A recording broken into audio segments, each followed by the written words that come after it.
Yo, yo, yo, what is up, everybody? This is Kyle and Mike from the Fantasy Phenom. We are back to recap a rather disappointing Monday night in Daily Fantasy and look forward to Tuesday's very short three-game slate. Not too much to discuss tomorrow. There's some really obvious plays, so, pretty light video tonight, but nonetheless, a video. Yep. With every slate comes unique strategy, and so we're going to try and break it down for you. Even though there's only 3 games, there's definitely a unique strategy to tomorrow. Yes, like Kyle said, as far as today, if you didn't have multiple lineups playing, you probably didn't hit on the one. So today was just one of those days where it benefited those that were, had a larger bankroll and were able to build many lineups. So. That wasn't me or Kyle, so here we are just trying to get to the next day, right? Fuck yeah, man. So my lock for the day was Gordon Hayward, 13 FanDuel points.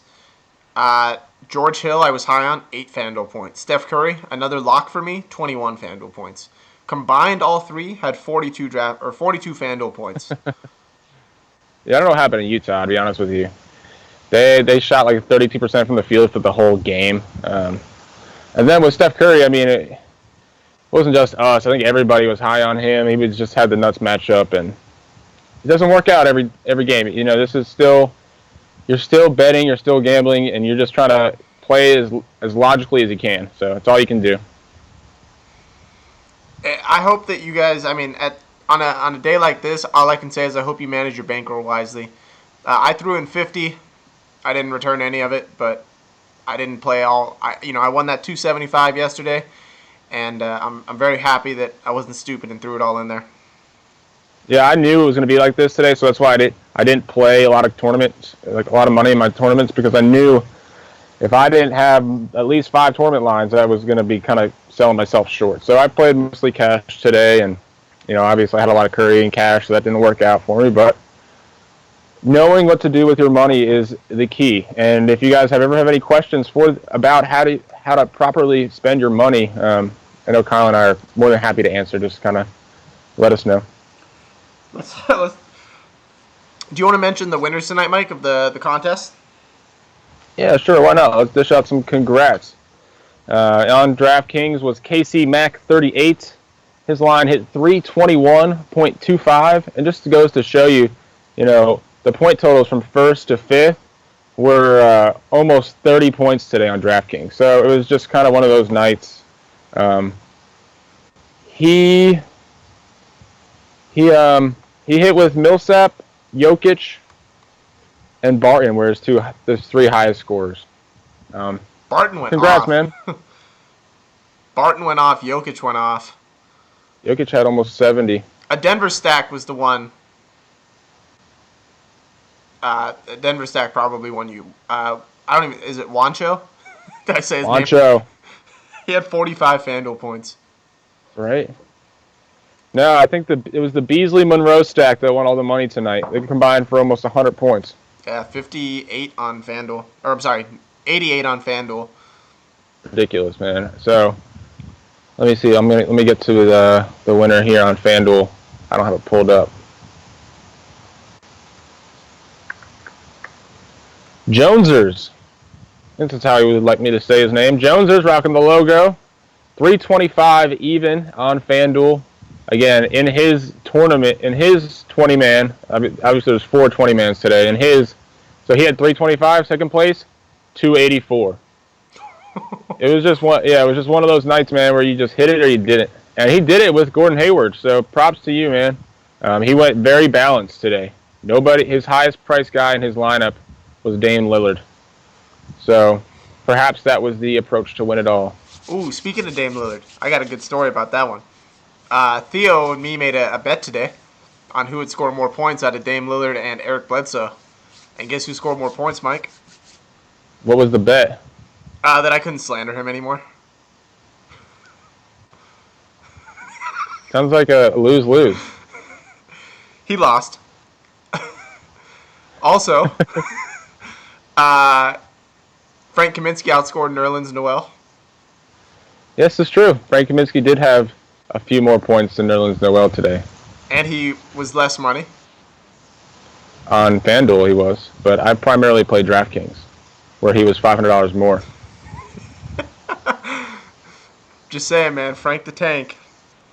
Hey, man, I'm all about what am I? I'm all about positivity and winning money. And if you played Frank the Tank and Nerlens Noel, they both hit 6 times value, and you made money. So if anything, our little rant made put some people on to both those guys, and they won some money. That was a fun debate last night. I know, we got to find one tonight, man. I don't know if there's gonna be one on this 3-game slate, but we probably spent a good 5 minutes on that debate last night. That was fun. We can continue it. I mean, if you want. I still feel like Nerlens Noel is the all-around better player than Frank Kaminsky. No salary, minutes, nothing like that. You know what I'm saying? Just like. No, I'm not. That was the tiebreaker for me yesterday. I just had to give you shit, and I couldn't wait to come on the show today, knowing that Kaminsky outscored him. But you know what? Saying that, I'm really mad at myself for not taking my own damn advice. Although I can't really be too upset. Dwight Howard did score almost 50 points today. Right. But I had a Noel Kaminsky Vooch stack that I talked about on the show, and people played it except me. I changed it last second. Yeah, that would have done work. Like I said, if you played both those guys, they both hit 6x. At least on DraftKings they did. So they hit more than 6x on FanDuel. Frank hit. Yeah, Frank hit almost 7x. So. There you go. Yeah, man, that was fun. We were on top of it. Of course, Sean, I couldn't decide, so I played both. That was a smart move, I'm telling you. You saved a lot of money at power forward. Although I will say, if you didn't play Jokic, you kind of were in a tough spot. True that. So, yeah, I mean, one of those weird slates. You just got to let it blow by you and again, adjust your bankroll management, adjust your strategy, and kind of learn from a day like today. If there's anything, if you look at positivity and you look to today, you just got to learn from it and learn what not to do next time. Speaking of, we had a short slate today, and start to get into that. Mike is adding a third step to the stacking strategy. So if you guys read my research. I feel like it was like a research paper almost. In my research article, it was a 3-step process in the article, and I've been kind of giving out to our pro subscribers the updated statistics that were highlighted in the article for each of the first 2 steps. But I'm going to go ahead and give you some players to look at in the third step, so just look forward to that. It's just a way to organize. I'm just compiling statistics. I'm not really giving you picks. I'm just compiling stats for which you guys can look at and compare teams, players, games to, and then kind of build your lineups from looking at that. Again, a smart approach to stacking. So make sure you guys are looking out for that. He's going to post it in the Slack group tomorrow. Give you guys an idea of where to go. So yeah, I'll also send it by email. For those of you that don't do that, I'll send it by email if you're in that Google group. All right, so I think you got some obvious plays tomorrow, Mike, and then you're going to have to mix in some guys that aren't so obvious. So starting with point guard, Kyrie at 9,000. There's no Kevin Love, so that does give him an increase in usage. Is he a must play tomorrow? I don't know if he's a must play. So you got a few must plays, and they're pretty high priced tomorrow. And again, like you said, he's averaging 40 DraftKings points without Kevin Love this year. He gets a 3.8% usage bump. I think it's about 6 games, too.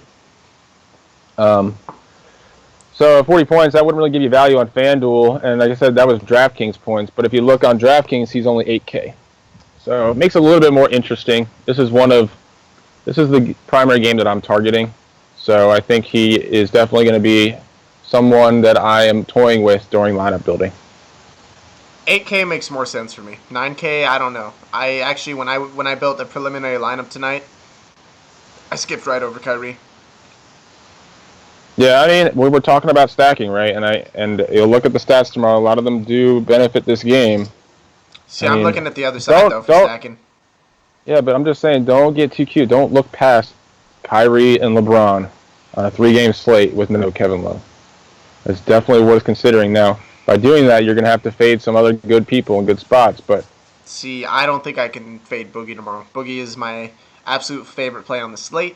He even has his own entire slate on FanDuel where he's the only center you can pick. So I know. I'm just saying. I don't think there's anything safer than the Kyrie and LeBron stack tomorrow.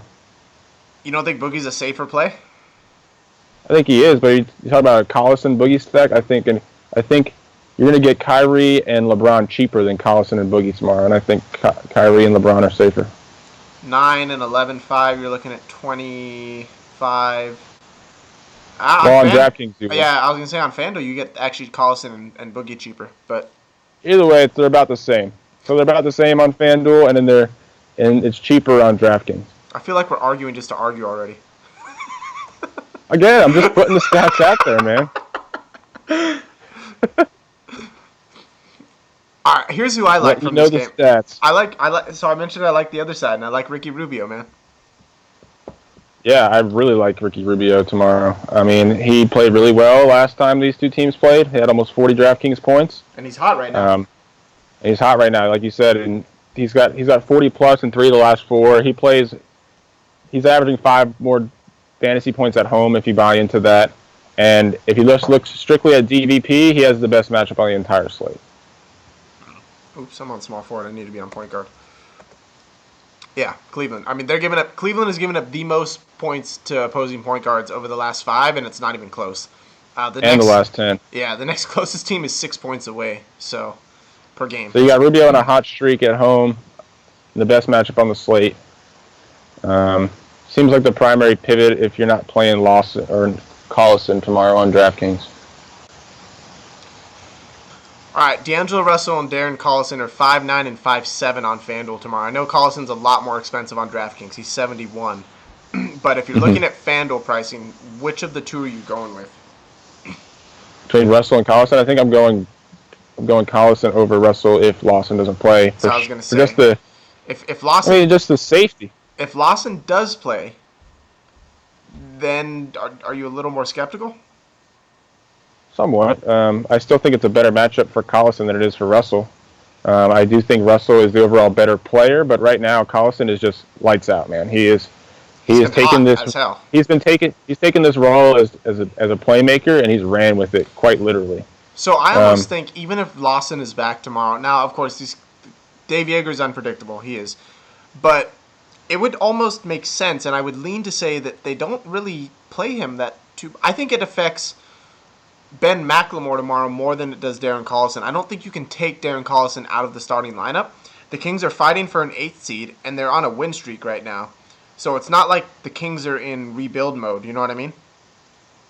No, I think he's still going to play 30 minutes, but I don't think it goes back to the same rotation. You know, I still think Ben McLemore is going to get more minutes than he was getting when Lawson was playing. I agree. And I still think there's going to be more minutes to go around, and I don't see you're not going to get Collison for 40 minutes tomorrow.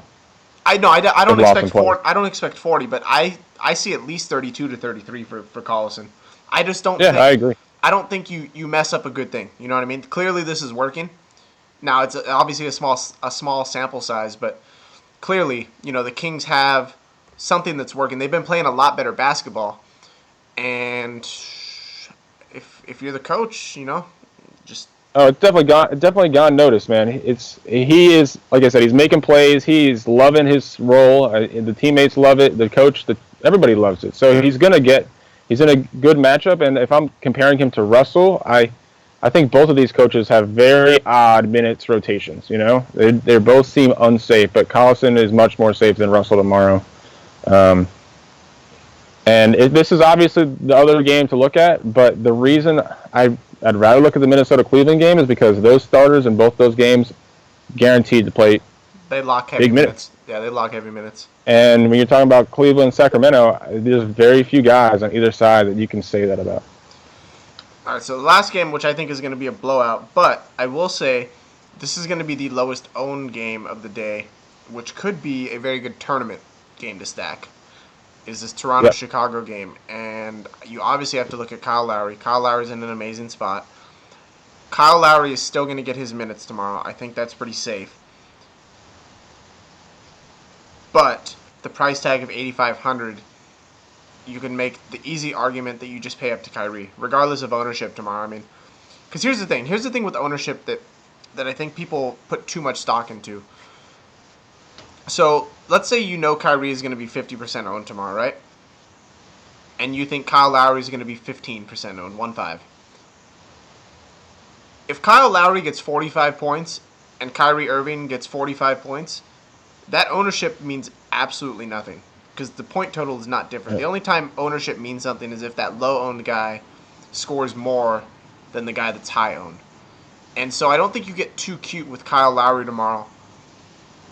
I think if you're looking at him, I just think Kyrie is the safer play. Yeah, again, it's about picking the game, and you'll see in my process. Step one's picking the game, and that's essentially going to tell you where you want to spend your money. And I don't know. I think if it's worth a strat. I think it's definitely somewhat of a contrarian strategy to pay up in that game. And I think I would rather pay up for DeRozan than Lowry tomorrow. So if you're looking to pay up, I think I'd rather go DeRozan. I can agree with that completely. Are you looking at Michael Carter Williams or Rondo tomorrow? I don't think you do on the slate. I mean, we got to talk about it. I mean, so right now, Butler, Mirotic, Zipser, and Wade are all listed as doubtful. Butler seems to be the one that's closer to questionable. From what I'm reading, is they are going to reassess him post shoot around and see if he's going to be able to go. Now, if he does go, obviously, he's probably going to be limited, and I still think you see big minutes for Michael Carter Williams. But the last time these two teams played, or not, last time Chicago played without all these guys, they ran 10 guys, and only 2 of them played 30-plus minutes, and that was Bobby Portis and Michael Carter Williams. So, all those guys' prices are kind of up. There's really no guarantee that they're going to play big minutes, but I think the one guy that I think I would consider is him, Michael Carter Williams. I agree with that. I'm not looking at Rondo. I made that mistake last game. Another thing on McDub is he's a big turnover guy. Like, I think he averages over 5 turnovers a game or something crazy. It's on a per 36 basis, like 5 turnovers. And Toronto is second best team as far as steals. So, just a stat I saw. Something to note. Are you fading the Cleveland shooting guards tomorrow? I think it's pretty safe. You can. I mean, you're going to have to take shots somewhere on the slate. I don't recommend playing cash on this slate. So if you're going to want to do some tournaments, I mean, obviously these guys are more like safer value guys. I don't see these guys possessing much upside. I agree. I think the obvious guys you got to look at tomorrow is in the SAC LA game for shooting guards, and that is Lou Williams and Nick Young. Yeah, they got a good matchup. I think they're both. You've seen their upside. We've seen what their usage rate is. I don't know. I think Lou Will has been somewhat more consistent than Nick Young, but they both possess similar upside. Lou Will has 25 DraftKings points in each of his last 8 games. See, for that reason, I almost want to go Nick Young tomorrow for the price saving. You say 1,500 on FanDuel, and the upside is there for Nick Young. I mean, if Nick Young gets hot, he can put up 30 points. Yeah, I think you save more. I think you save about the same money on. So Lou Williams is 5,400 on DraftKings. Nick Young is 43. So it's $1,100 difference. Yeah, like I said, they have similar upside. It's just I thought it was interesting that Lou has 25 in 8 straight coming into this game. I never would have thought of Lou as consistent. Yeah, but you have to see. There's also 40-point games in there too. You know what I'm saying? It's like Ben McLemore. At least 25. If Ty Lawson's not back, Ben McLemore is a good play again. I think you can count on minutes, and his price is 4,100. You can be safe with that. And Nick Young defense is not great defense, so. But yeah, so would you rather play Nick Young if there's no Lawson, or are you going McLemore? To be honest with you, I like both. I would rather pay up elsewhere. I mean, I could probably if I did that, you could probably find a way to get LeBron, Boogie, and Wiggins into your lineup if you go Rubio and Collison. Good. So What Rubio, about Carter Collison. Williams? Yeah, you can go Carter Williams as well instead of Collison. Although I would want to, if I did, I don't know. Well, I Carter think Williams is a shooting guard on FanDuel. no, he's not. Oh, He's shit, he is. They moved him. Then yeah. Oh, okay. So between Carter Williams and Nick Young, if of all these guys don't play in Chicago. I think you got to go Carter Williams for the minutes and the. He's gonna play regardless. I mean, what do they have, an 8-man rotation at best right now? They played 10 guys again. They played 10 guys, and 8 of them were 20 minutes or more, I think, in the last game. Either way, I mean, Minnesota blew them out. I think this game serves into somewhat of a blowout. I still like Michael Carter Williams at 4,600 more than the other two guys. Yeah.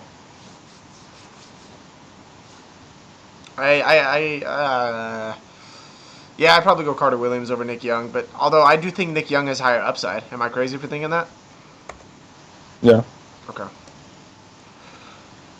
Definitely the thinnest position on the slate is small forward. To me, Wiggins is my lock at small forward tomorrow. For his price and what he can do. I love what he's been doing without Zach LaVine. And I think him, Rubio, and Karl Anthony Towns have a really, really good correlation going right now. And if they're going to keep this game close, Wiggins has to do something. Yeah, Minnesota's kind of establishing their own big three in a sense because they're giving all three of those guys 35 plus minutes, you know? Like I said, this game is somewhat easy to target for stacking or paying up in because you know that these guys are all locked into minutes. Now, on DraftKings, it makes it a little easier because we've got a lot of people that have dual position eligibility that come into play at small forward. So I can see why Wiggins would be more of a play on FanDuel. However, just all things considered, when you look at this matchup for Minnesota, I think Wiggins is the guy I like the least out of the big three in Minnesota.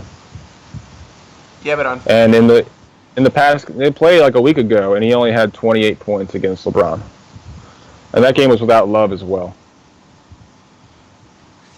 So on FanDuel, who would you go? Matt Barnes and DeMar Carroll? I feel like you have 4 options on FanDuel. I think you have. I guess you can look at Brandon Ingram as well, but I'm not really looking there. So you can look at Terrence Ross. You can look at Shabazz Muhammad as well. I mean, they're all tournament plays. It's something, like I said, everything is, you're not playing cash tomorrow because there's not enough safe plays. So I think Shabazz is somewhat of a tournament. I mean, he's a tournament play. I mean, Terrence Ross, I think, might be in play given this could be a blowout, and he has the highest usage rate off the bench for Toronto. Minimum salary for Ross too. I don't feel like he's been there in a while. That's true, 3,500. I kind of overlooked that.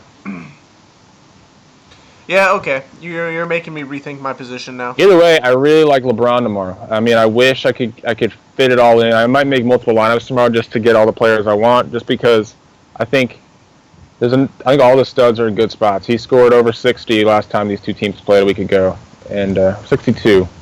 And I think he's got probably the best matchup on his team, and you look at DVP. You're making me rethink my position on Wiggins now. Damn it, Mike. I'm just saying, like I said, we just talked about Rubio being in a really good spot. There's no Love, and Towns had 55 against Cleveland a week ago. I'm just giving you shit. And Towns has 50 in 7 of his last 10 too. I don't know. I like Wiggins too. You can't get them all. On FanDuel though, you got to go Towns or Boogie, and I think you. True. I don't think you can. I just don't see a feasible way to fade Boogie tomorrow. Yeah. See, I've built the lineups already today with Rubio, Towns, Collison, and Boogie on DraftKings. So it's possible. All right. Power forward, obviously no Love.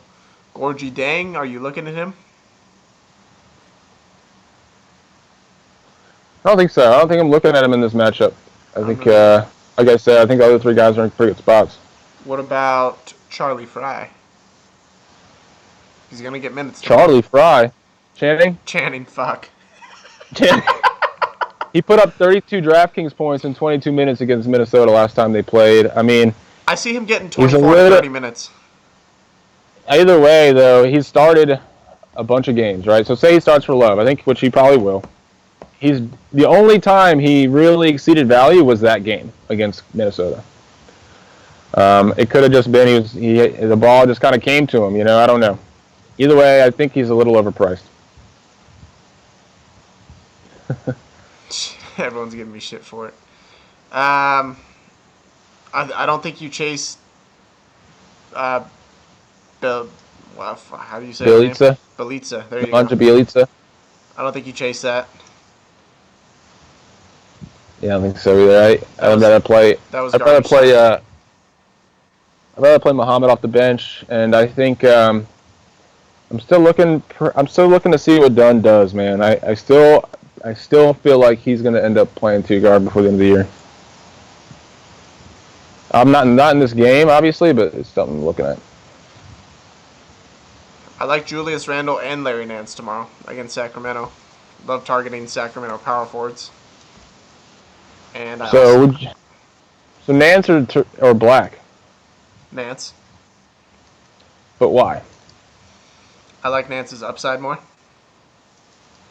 I don't look at the numbers. I'm looking at this based on a matchup perspective. Because the numbers are going to come based on them, based on their matchup, right? Mm-hmm. So obviously these two guys, Nance has been getting the extra run as of late. There's been like 3 games where he's had over 25 minutes.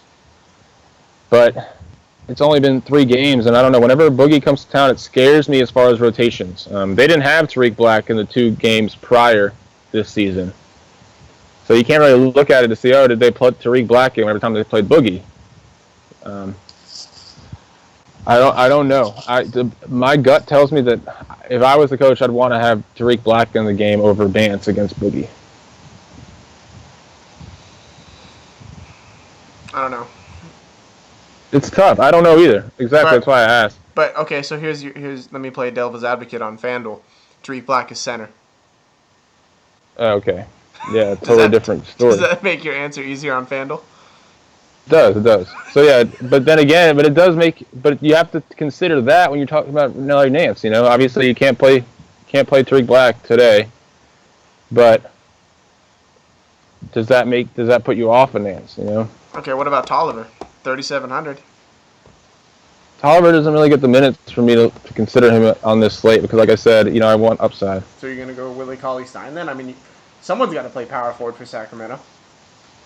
Well, Cauley-Stein. So Matt Barnes gets the most minutes at power forward since Gay and they play Temple have been out. Yeah, they've been playing small ball, and he's had 30 minutes in every game except for one, which he was in foul trouble. So Tolliver seems to be in the bench role at power forward, and Cauley-Stein seems to be the bench role at center.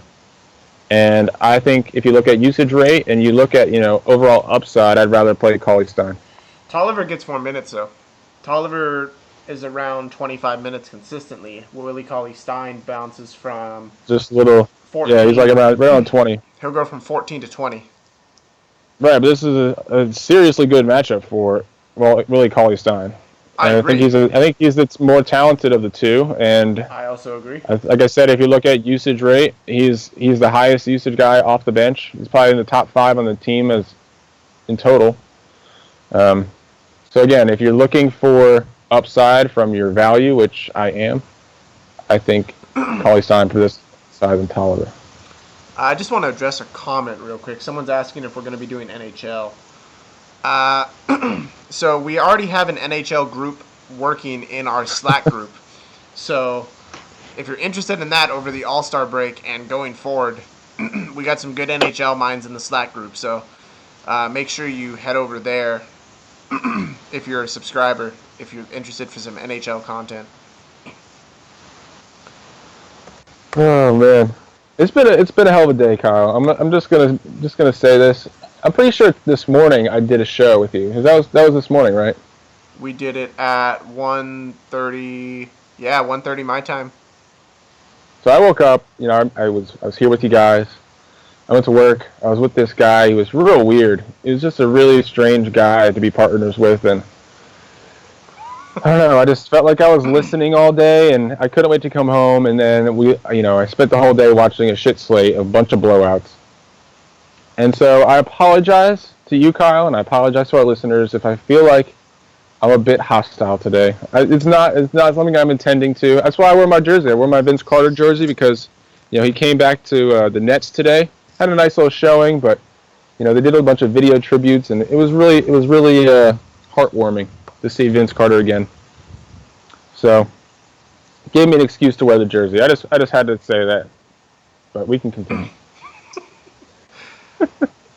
I saw a joking side of Mike tonight. It was interesting. I never see that.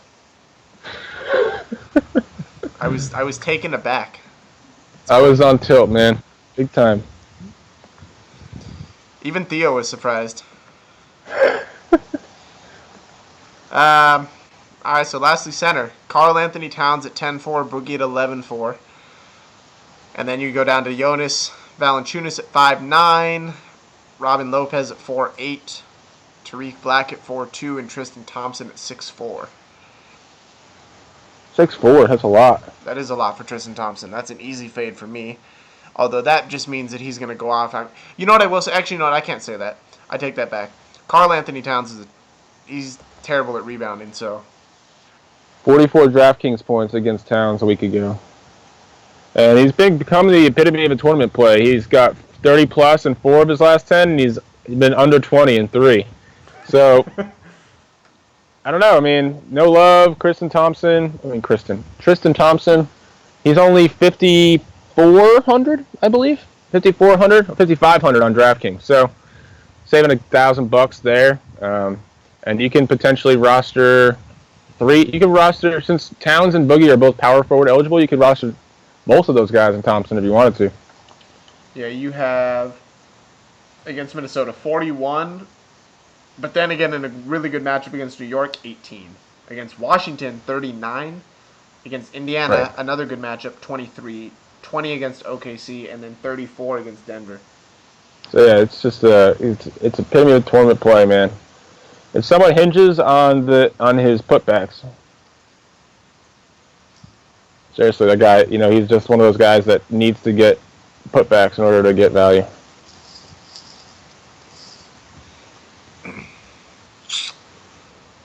I think it's not even a question for me. There's no analysis to be made here. It's Boogie.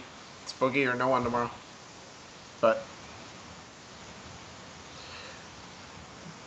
we don't do the show to have no analysis. So Karl Anthony Towns, I think you have to look at.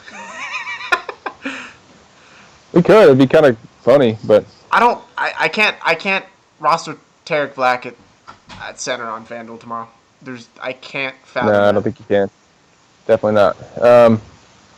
Especially with Zubats, factoring in there too with minutes. Again, I don't trust the Lakers enough, man. Again, I think most of my money is going to go into Cleveland, Minnesota, or Sacramento tomorrow, and the rest is going to be value. So on the Lakers, I might look at this power forward spot. I might look at the shooting guard spot for some value, but as far as paying for Randall or D'Angelo Russell, I don't see myself doing that much tomorrow. I go Boogie. You know what? I might actually jump into DraftKings tomorrow just for this reason. Although I will say I have an opportunity. I'm playing the Boogie slate tomorrow, and I have Boogie at center and Karl Anthony Towns at shooting guard. So I got both of them in there. That's so weird to me. That would throw me off. But yeah, man, come on over to DraftKings. The free contest is calling your name. But yeah, I can still play the beginner contest on DraftKings. That too. I mean, I'm just saying, if you wanted to ease into it, or anybody, honestly, seriously, if you guys were FanDuel players and you're trying to ease your way into DraftKings, I recommend jumping into the free contest every day this upcoming week. Or I guess this is the week. It's the end of my weekend for me. Anyway, jump into the free contest, and just get used to their lineup building process over on DraftKings before you start playing money. It's a nice little tool, just by having that contest there. Nah, I'm throwing all my money in on beginner contest tomorrow. I'm going big or go home. I'm just trying to provide good advice, Kyle. Yeah, don't You follow can my shit on my bankroll good advice. advice. Mike, I just can't trust your advice anymore, man. You think Nerlens Noel is better than Frank Kaminsky. God damn it. All right, man. Here we go. Let's get one going tonight, man. Here. Are you, I guess we really didn't disagree that much. What did we disagree on? There's really not much to disagree on. Yeah, I don't know. I thought we disagreed on at least something. We talked about, I guess I kind of brought you off Wiggins a little bit. You did bring me off Wiggins, But, but I don't really so, have much to argue there. I do want to say this about DeMarcus Cousins, because we talked about this earlier today. So, 3 games, DeMarcus Cousins is the player that, everyone's going to look at, right? So he's 12-1 on DraftKings, which is kind of like Westbrook price. And they only did that because of it's a 3-game slate. And they knew that if he was going to be 11,000 or where he normally is, 11.5, that he was going to garner ownership upwards of 75%. And by putting him at 12, he kind of bumped his ownership down a bit. So if I told you that I have him projected at 60 points tomorrow, which is 5 times value, does that change your mind at all? Yeah, it does. Because, I mean, again, what was Westbrook's projection today? Let me pull it up. I think Westbrook is a prime example. Whereas on a 3-game slate, if I were to tell you that Westbrook was underpriced and everybody was going to be on him, and then he goes out and puts up 30 points today, if that happens with Cousins tomorrow, if you fade him, then you win a bunch of money. Westbrook was projected at 60 points as well, so. And he scored like 35 today. He had 30 on FanDuel, yeah, so half of his projection. So that's what I'm saying. Like, whenever you have a 3-game slate and there's one clear-cut play, and you think he's going to get like upwards of 80% in tournaments, maybe he does what Westbrook did today, and you win a bunch of money by fading him. On DraftKings, it's not really that cut and dry because he's 12-1, so I don't think his ownership is going to be 80%. I think it'll be closer to 50%, so that whole fade narrative doesn't really come into play as much. And I'm not recommending you fade Boogie. That's not what I'm saying. I'm just trying to, play all sides of the game, All right, Mike, you convinced me. I'm throwing a $100 GPP, and I'm throwing Tarek Black at center. Jesus Christ. You realize people take us seriously sometimes, Kyle. I'm afraid people are going to come after us for doing such things. Right. I need to bring that disclaimer back. Goodness. We got some time here. Let's talk about this stacking steps that I've talked about. At least I'd like to. That's okay. So I keep saying this, it's not like we're stacking teams. It's just that on a 3-game slate, it's inevitable that you're going to have multiple people on your roster that are teammates or playing in the same game. It's going to happen. So you might as well look at the statistics to make sure you're when you do have teammates in your lineup that they're the right teammates. And that's kind of where the stats come into play. I agree, and I think that's where you're. I'm looking forward to seeing what your step 3 of the stacking analysis is tomorrow. Yeah, again, it's just going to be. I'm just going to bring about players that are. I'm just going to bring about stats about and the different players and their stats. So I'm just going to compile the data, put it on a thing so that it's easy to look at. So you go through step 1, you pick a game based on the stats. You go through step 2, you pick a team based on the stats, and then you go to step 3 and you see the players on that team that are perhaps in a good fantasy matchup, perhaps control the pace, perhaps have the ball, just things like that. Sorry, I'm just responding to some comments here while we had time.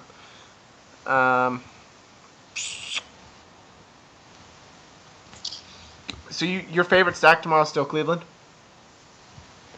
No, I'm not saying my favorite stack tomorrow. I think is going to be Minnesota. I think I want Minnesota and I want Sacramento.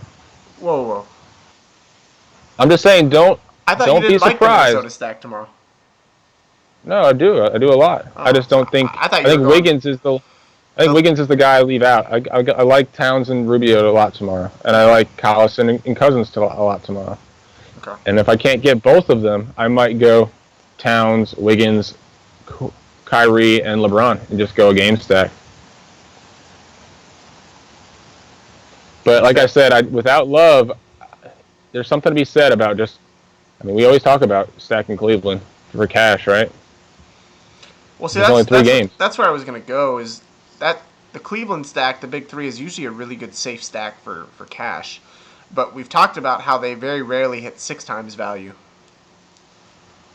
and Yeah, I so mean, again, it's happened though already. It happened last week. They didn't have Love. it They has played happened. Minnesota, It has and happened. LeBron and Kyrie combined for over 100 DraftKings points in a blowout.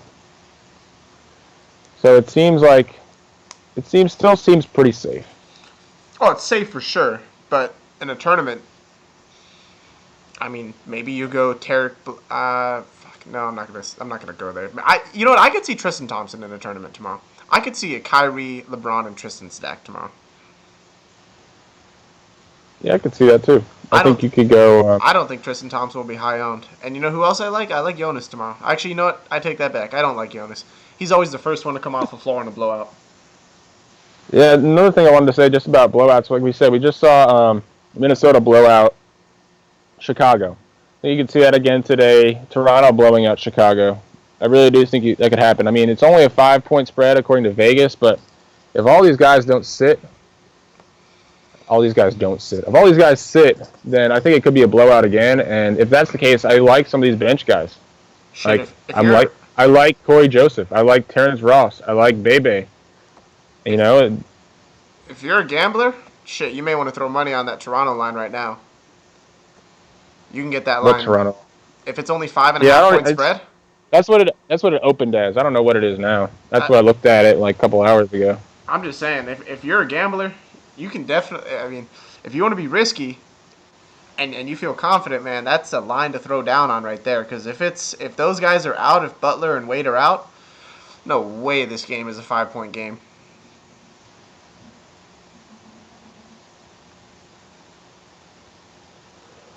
I may do that. Yeah, I may. like I said, I think that's something I'm looking at tomorrow is like a Toronto bench stack to to get my value.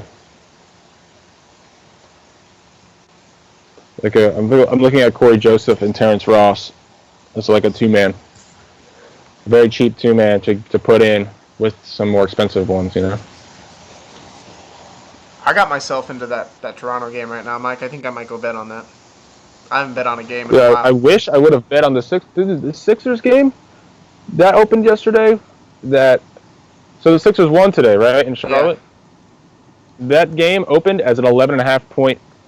Sixers were 11.5 point underdogs, Whew. and I think it closed at a 7 point spread in favor of Charlotte. And when I saw that open, I was like, there is no way that Charlotte is going to destroy the Sixers. Damn. I don't know. I probably should start doing that more, but I'm telling you, there's money to be made if you on betting spreads and totals. I've won quite a bit of money doing that in football. Me and my buddy back home. anyway, let's close it out, man. I think there's one thing else to consider is that tomorrow DraftKings is combating this whole situation with no late swap, right? And they've decided that they are just going to start the slate 4 hours before the game starts. Well, there's two. There's one Well, at right. there's a main slate. So you And can then, make the decision. yeah, you get to choose. So what they're saying is that it's pretty much based around Ty Lawson, to be honest with you, because he's a game time decision. So we're not going to know Ty Lawson news most likely before 8 o'clock. So because of that, they're just saying, okay, you know what? You're not going to know any of the Chicago news either. It's 4 o'clock. Make your lineups and lock them in 4 hours before the game starts. You know, Yep. this kind of puts everybody in the same boat. It doesn't, when people come to them and complain, they can't really say anything. And I think we might see this more going forward. I kind of like it. I mean, the bigger tournaments are definitely still on the main slate, but yeah, I can see it. It just gives them an out, when people come to complain. This is true. Be like, oh yeah, you don't like it? Play this one. Well, thank you guys for tuning in again. As always, make sure you look forward to Mike's stacking slate that he'll put out tomorrow. That'll be in the Slack group and in the email, so that is for the subscribers. If you guys are looking into subscribing, there's a link down below. Again, you get a free 7-day trial. No harm, no foul if you choose not to continue with us. We welcome you just to try it out. I promise you'll enjoy the Slack group at the very least. It's a great community. I know I mention that every show, but it just keeps growing. I'm telling you, it's the number one thing that people ask for now. As soon as they subscribe, they always ask to join that Slack group, and it's going, man. It really is. Am I missing anything? Make sure you follow that Facebook business page, the Twitter, Instagram. Email me if you have any questions. I'm gonna go live. Actually, I'm undecided if we're going live tomorrow. So look for that. And the thing I'm putting out tomorrow, it's all it is I'm organizing and compiling statistics. So if you don't understand the statistics, just message me and I'll be happy to explain it for you. Yeah, buddy. All right, guys. Well, thank you again. Have a wonderful night. Appreciate you all tuning in. Got a good showing tonight. So, and also, if you're listening on iTunes and now Google Play, we're on Google Play. Make sure you subscribe. Give us a rating, a review. We're always open to feedback. It's all appreciated. So, thank you guys. Have a wonderful night.